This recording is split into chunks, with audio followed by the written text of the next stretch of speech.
Everyone, আসসালামু আলাইকুম। Welcome back to my channel জান্নাত রাসেল টাইনি ওয়ার্ল্ড থেকে। আমি জান্নাত বলছি, নিজেকে উপস্থাপন করছি ঢাকা থেকে। নতুন একটি ভিডিওতে আপনাদের সবাইকে ওয়েলকাম করছি। আশা করছি সবাই ভালো আছেন, সুস্থ আছেন।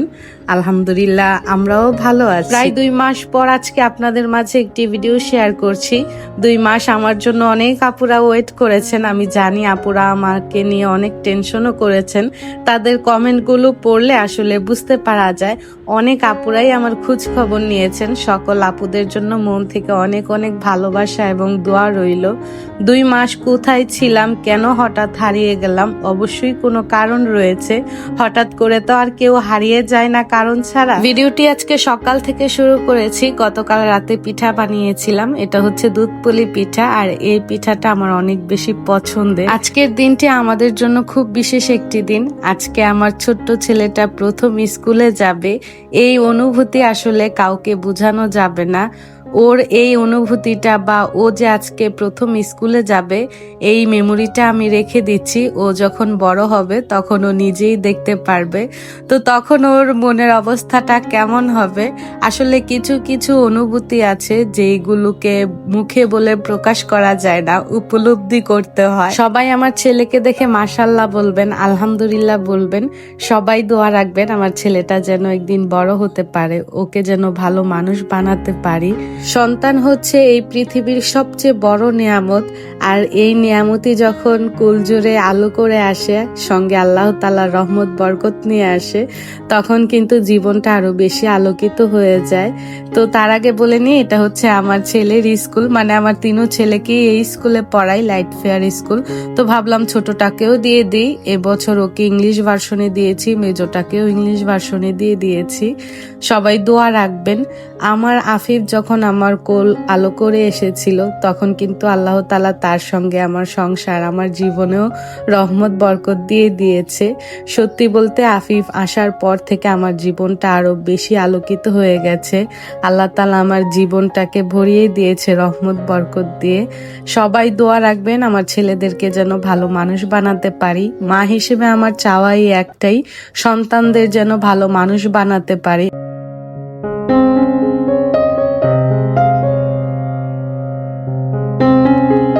বাচ্চারা সবাই স্কুলে আছে, এখন আমি বাসায় একাই আছি। তো এই সময়টা আমি অনেকটা ব্রেক পাই। তো দেখা যায় কখনো ঘুমিয়ে থাকি বা কাজ থাকলে টুকটাক করে কাজ করি। তো এখন হচ্ছে আমার বেডরুমের বেডশিটটা চেঞ্জ করে দিয়েছি। বেডশিট যদি সুন্দর না হয়, আমার কাছে কেন জানি ঘুমিয়ে শান্তি লাগে না। সুন্দর একটা বিছানার চাদর শান্তিময় একটা ঘুম দেয়। তো ঘরটা যখন গুছানো থাকে তখন মনটাও অনেক বেশি শান্তি লাগে। তো বেডশিটগুলো আমি ওয়াশিং মেশিনে দিয়ে বাকি ঘরগুলো আর কি গুছিয়ে ফেলবো। ওর বাবা যেদিন বাসায় থাকে সেদিন আর সংসারের কোনো কাজই করতে পারি না। উনি আবার বেশি কাজ একদমই পছন্দ করে না। উনি যতক্ষণ বাসায় থাকবে ওনার সঙ্গে আমাকে থাকতে হয়, মানে উনাকে টাইম দিতে হয়, না হলে উনি অনেক বেশি মন খারাপ করে। তো উনি আর আজকে বাসায় নেই, উনি একটু বাহিরে গেছে একটা কাজে। তো ফ্রি টাইম যেহেতু আছে, সেই জন্য ঘরগুলো আগে গুছিয়ে ফেলবো। আমার বাসায় যখন বাজার করা হয় তখন অনেক বাজার একসঙ্গে করা হয়। চেষ্টা করি মাছ মাংসের বাজারটা একসাথে করার জন্য। যদিও মাংসের বাজারটা সবসময় একসাথে করা হয় না, ওর বাবা ফ্রিজের খাবার একদমই পছন্দ করে না। মাংসের বাজারটা সবসময় ফ্রেশ আর টাটকাটাই আনা হয়। তো ওর বাবা কিছু বাজার করেছে, আজকে মাছ এনেছে 1 মাসের জন্য, আর আমি বাচ্চাদের টিফিন রেডি করব, সেই জন্য 3টা মুরগি আনিয়েছি। এখনো হচ্ছে বেস্টের কিছু অংশ আমি ফ্রিজে রেখে দিব। আমি সবসময় চেষ্টা করি মাছ মাংস এগুলো বক্সে ফ্রোজেন করে রাখার জন্য, তাহলে ফ্রিজটা তত নোংরা হয় না। পলিতে করে রাখলে ফ্রিজের মধ্যে রক্ত পানি পড়ে ফ্রিজটা তাড়াতাড়ি নোংরা হয় আর একটা ব্যাড স্মেল আসে। সংসারের সবচেয়ে বেশি কঠিন কাজই হচ্ছে আমার কাছে ফ্রিজ পরিষ্কার করা। এই জিনিসটা খুবই বিরক্তিকর লাগে, সেই জন্য চেষ্টা করি বক্সে করে খাবার ফ্রোজেন করে রাখার জন্য। এভাবে মাছ মাংস ফ্রোজেন করে রাখলে স্বাদটাও একদম ভালো থাকে, স্বাদের কোনো হেরফের পাওয়া যায় না। আমি সবসময় এভাবেই মাছ মাংস ফ্রোজেন করি, সেই জন্য আমাকে ফ্রিজ তত একটা পরিষ্কার করতে হয় না। বছরে 2বার ফ্রিজ ক্লিন করলে আমার এনাফ হয়ে যায়। তো এখানে কিছু বাচ্চাদের টিফিন রেডি করছি, কিছু তান্দুরি চিকেন রেডি করে ডিপে রেখে দিব বক্সে করে। এক এক দিন এক একটা বক্স নামে ওদের টিফিনের জন্য ভেজে দিব আর কি। তান্দুরি চিকেন সবসময় আমি রাঁধুনি রেডিমিক্সের তান্দুরি মশলা দিয়েই করে থাকি, তাহলে এত কিছু মশলা অ্যাড করতে হয় না। আমি এখানে টক দই দিয়েছি, টমেটো সস, এটা অপশনাল, দেই আবার মাঝে মাঝে দেইও না। তো 1 প্যাকেট তান্দুরি মশলা, সরিষার তেল, আদা রসুন বাটা, স্বাদ মতো লবণ দিয়েছি। এগুলো দিয়ে ভালো করে মেখে নিয়ে এখন বক্সে করে রেখে দেব। আমার যতটুকু দরকার পরিমাণ মতো রেখে দিচ্ছি। যারা যারা আমার ভিডিওটি দেখছেন, যদি আমার ভিডিওতে কোনো কাজ বা কথা আপনাদের কাছে একটু হলেও ভালো লেগে যায়, প্লিজ সবাই চ্যানেলটাকে সাবস্ক্রাইব করে আমার এই ছোট্ট চ্যানেলের সঙ্গেই থাকবেন। বেল আইকনটায় ক্লিক করে দিবেন, তাহলে নতুন কোনো ভিডিও ছাড়ার সঙ্গে সঙ্গে আপনাদের কাছে নোটিফিকেশন চলে যাবে। আপনারা আপনাদের সময় সুযোগ মতো আমার এই ভিডিওটি দেখে নিতে পারবেন। আর ভিডিও দেখে যদি কোনো মন্তব্য থাকে অবশ্যই কমেন্ট বক্সে কমেন্ট করতে ভুলবেন না। আপনাদের কমেন্ট আমার অনেক বেশি ভালো লাগে।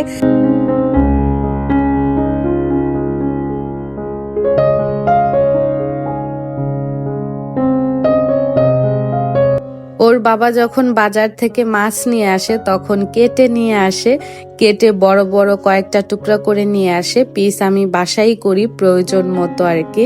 তো তখন কি করি, বাজার থেকে মাছ আনলে আস্তে আস্তেই আমি ধুয়ে তারপরে কাটি। কাটার পর এভাবে বক্সে করে রেখে দিই, তাহলে মাছের স্বাদ আর চেঞ্জ হয় না। আপনি যদি এই মাছ 1 মাস পরেও রান্না করেন, কেউ এসে বলতে পারবে না যে এটা ফ্রোজেন ছিল বা ফ্রিজের মাছ। এভাবে বক্সে করে রক্তসহ মাছগুলো রাখলে মাছের স্বাদ অটুট থাকে। আর এটা আমি আমার শাশুড়ির কাছ থেকে শিখেছি। কার্পু মাছের তেল আমার ছেলে অনেক বেশি পছন্দ করে। আর মাছ থেকে ডিম হয়েছে আর পেটিটা ফ্রেশ ছিল, সেই জন্য সবগুলো একসাথে একটা বক্সে রেখে দিয়েছি। এগুলো 2 দিন বেগুন দিয়ে ভুনা করলে দেখা যাবে চলে যাবে। এখানে যে পরিমাণের মাছ আমি রেখেছি এগুলো অনায়াসে 1 মাস চলে যাবে, কারণ এর মাঝে মুরগি খাওয়া হয়, গরুর মাংস খাওয়া হয়, এক এক দিন এক একটা খাওয়া হয়। আর যদি মেহমান আসে সেক্ষেত্রে কিন্তু একটু হেরফের হতে পারে। তো আল্লাহ তাআলা কার রিজিক কোথায় রেখেছে কেউ বলতে পারে না। আমি আমার পরিমাণ মতো বুঝে বুঝে আমি সবগুলো রেখে দিচ্ছি যত দিন যায় আর কি। বাসায় যদি বাজার থাকে তাহলে কিন্তু ঘরের গিন্নির কোনো টেনশন থাকে না, একদম ফুরফুরা মেজাজ থাকে। আর যদি ঘরে বাজার না থাকে, ঘরের গিন্নির কিন্তু মাথা অনেক বেশি হট হয়ে থাকে, তখন ভালো কথাও খারাপ লাগে। আর একটা জিনিস আমার সঙ্গে হয়, সেটা হচ্ছে কি দিয়ে কি রান্না করব এই চিন্তা করতে করতেই দেখা যায় রাত পার হয়ে যায়। তো এই চিন্তাটা আমার কাছে কেন জানি অনেক বেশি ভারী মনে হয়, অনেক বেশি চিন্তার বিষয়। ওর বাবা একটা খায়, আমরা আরেকটা খাই, এক একজনের খাবারের পছন্দ এক এক রকম, মেনু কিন্তু প্রতিদিন এক হয় না। দেখা যায় বাসায় 2-3 পদ আমার অনায়াসে রান্না করতেই হয়, একটা দিয়ে আসলে খেতে পারি না 2-3টা না হলে। তো যাই হোক, মাছগুলো আমি ফ্রিজে রেখে দিয়েছি। এখন ডাইনিং টেবিলটা আমি ভালো করে পরিষ্কার করে নিচ্ছি।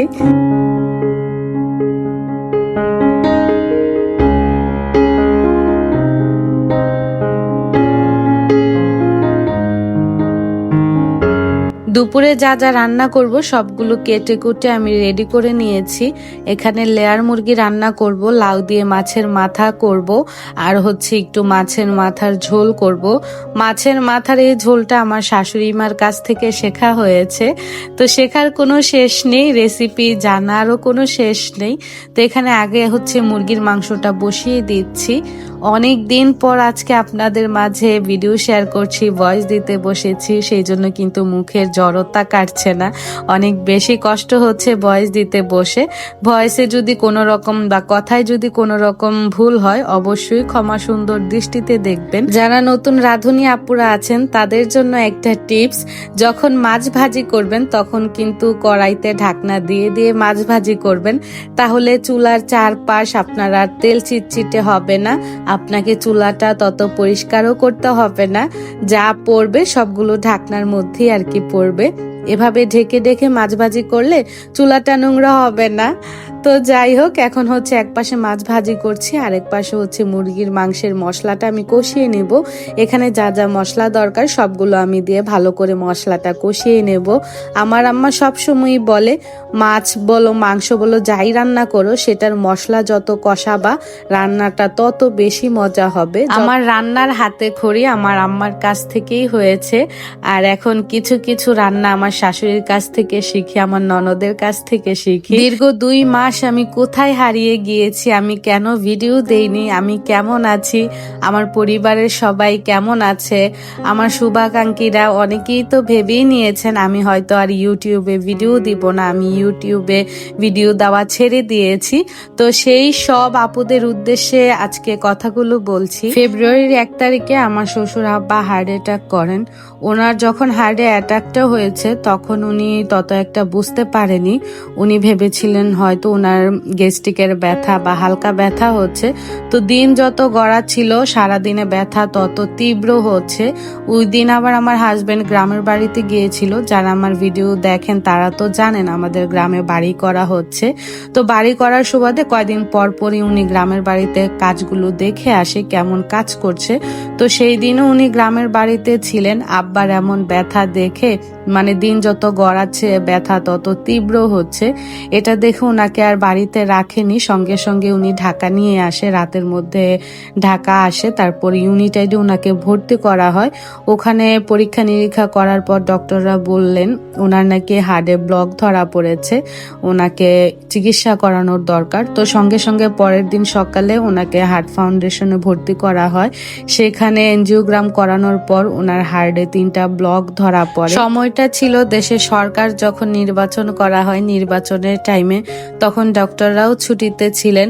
অনেকটা সময় পার করে ফেলেছিলাম, তারপরও আমার শ্বশুর আব্বা অনেকটা শক্ত ছিলেন। আল্লাহ তাআলা আমার শ্বশুর আব্বাকে ভালো রাখুক। তো রোজার কয়েকদিন আগে ওনার হার্টে 3টা রিং পরানো হয়। রোজার প্রায় অনেকগুলোই আমাদের সঙ্গে তারা ছিল, আমার বাসায় ছিল। তারা আমার কাছে যে কয়দিন ছিল আমি তাদেরকে যথেষ্ট পরিমাণে টেক কেয়ার যত্ন তালাফি করার চেষ্টা করেছি। আমার মানুষ আগে, আমার সংসার আগে, তারপর হচ্ছে আমার শখের জিনিস। সেই জন্য আপনাদের সঙ্গে ভিডিও শেয়ার করিনি। আর রোজার মধ্যেও অনেকটা ব্যস্ত ছিলাম। ঈদে শ্বশুর বাড়িতে যাওয়ার পর ঈদ করেছি।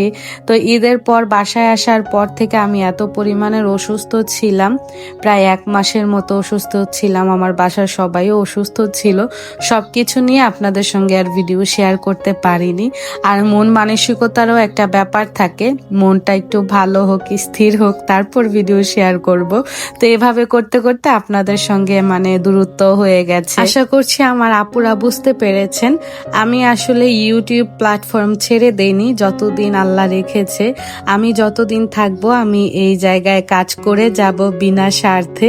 তো আজকের মতো আমি এখানেই বিদায় নিচ্ছি। আজকের ভিডিওটি কেমন লেগেছে অবশ্যই কমেন্ট বক্সে জানাবেন। সবাই আজকের ভিডিওতে একটু লাইক আর একটু শেয়ার করে দিবেন, কারণ অনেকদিন পর ভিডিও দিয়েছি। আগামী ব্লগে দেখা হবে, কথা হবে। আসসালামু আলাইকুম, আল্লাহ হাফেজ।